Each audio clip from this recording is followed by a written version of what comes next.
जब वॉशरूम जाएं तो वॉश करने के बाद आपने अपने एरिया को पैट ड्राई करना है टिश्यू पेपर के साथ, ताकि आपका एरिया मॉइस्ट ना रहे और उसमें फंगल इन्फेक्शन डेवलप करने की टेंडेंसी ना रहे।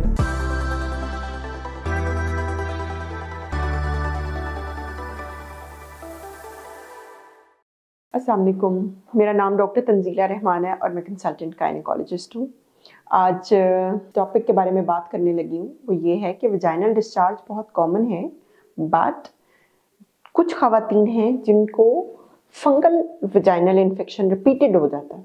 साल में 3-4 दफ़ा उनको ये एपिसोड आ जाती है and they are fed up of it. मैंने सोचा कि आज उसकी काउंसलिंग या उसके बारे में आपको इन्फॉर्मेशन देते हैं।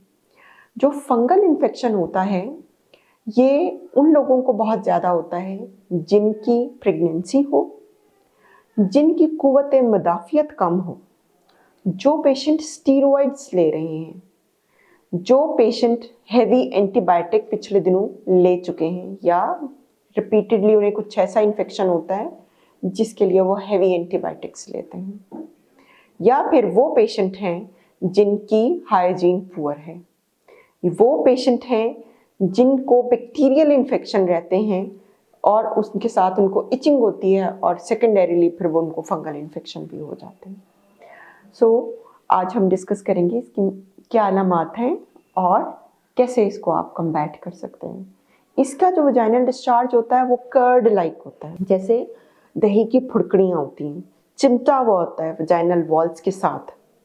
जो आपकी वजाइना वॉल्स हैं वो रेड इन्फ्लेम्ड हुई होती हैं, जैसे स्वेलिंग, सूजन, इंटरकोर्स पेनफुल हो जाता है, इचिंग होती है बेशुमार, ऑल्दो इसकी स्मेल नहीं होती इतनी।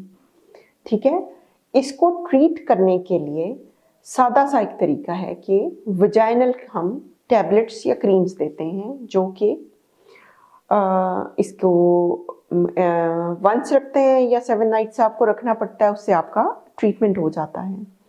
लेकिन कुछ पेशेंट जिनको रिपीटेड अटैक्स हैं उनके लिए फिर हमें ओरल एंटीफंगल मेडिसिन एडवाइस करनी पड़ती है। जो ओरल एंटीफंगल मेडिसिन है वो डेली बेसिस पे आपको लेनी पड़ती है और समटाइम्स ये आपको 3 मंथ्स के लिए लेनी पड़ती है।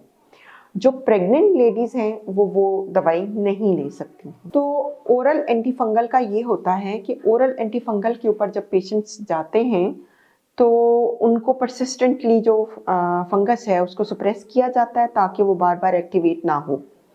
इसके अलावा जो आप डेली रेमेडीज़ कर सकते हैं ना, उसमें है विनेगर। विनेगर जो है वो अच्छा एक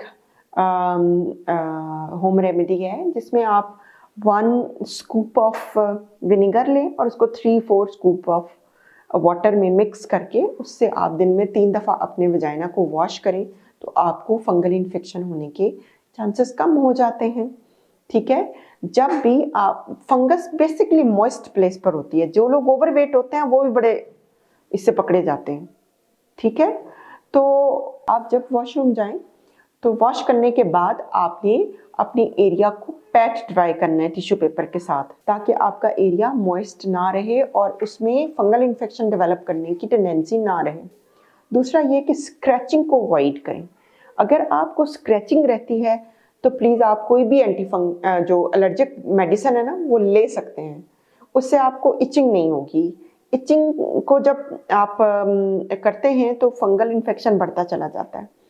और इसके साथ आप लाइट वेट कॉटन के अंडरवियर्स वो पहने और कोशिश करें कि आप अपने एरिया को एरेटेड रखें और कोई भी खुशबू वाली चीज़, सोप या फिर स्प्रेज वगैरह यूज़ ना करें। इससे नॉर्मल फ्लोरा डिस्टर्ब होता है और उससे आपके इन्फेक्शन होने के चांसेस ज़्यादा हो जाते हैं। जो बच्चियाँ बहुत ओवर डाइटिंग करती हैं वो भी मेल नरिश्ड हो जाती हैं, उनकी इम्यूनिटी भी कम हो जाती है, बहुत मुश्किल हो जाता है उनके लिए भी। ठीक है, फिर आ जाता है इसके बाद कि अगर आपको फंगल इन्फेक्शन के साथ बदबूदार ग्रीनिश आना शुरू हो जाता है, मिक्स्ड हो जाता है, तो फिर भी डॉक्टर आपको एंटी फंगल दवाइयों के साथ आपको एंटीबैक्टीरियल दवाइयाँ भी देंगे, जिससे आपका कंबाइंड ट्रीट हो जाएगा। वेरी इंपॉर्टेंट थिंग ये है कि जब फंगल इन्फेक्शन होता है और वो भी रिकरेंट वाला हो, बार बार होने वाला हो, तो आपके पार्टनर का ट्रीटमेंट भी मैंडेटरी हो जाता है। तो आपके पार्टनर, क्योंकि वो साइलेंटली कॉलोनाइज्ड हो गए होते हैं, आप लोग एक दूसरे को इन्फेक्शन ट्रांसमिट करते हैं, तो यूजुअली दोनों पार्टनर्स को हमने ट्रीट करना होता है। ये इंटरनेशनल रिकमेंडेशंस हैं। होपफुली इस वीडियो के बाद आपको फंगल इन्फेक्शन के बारे में जो क्वेरीज थी वो सॉल्व हो गई होंगी। मेरी वीडियो को लाइक करें, शेयर करें, सब्सक्राइब करना मत भूलें। Thank you.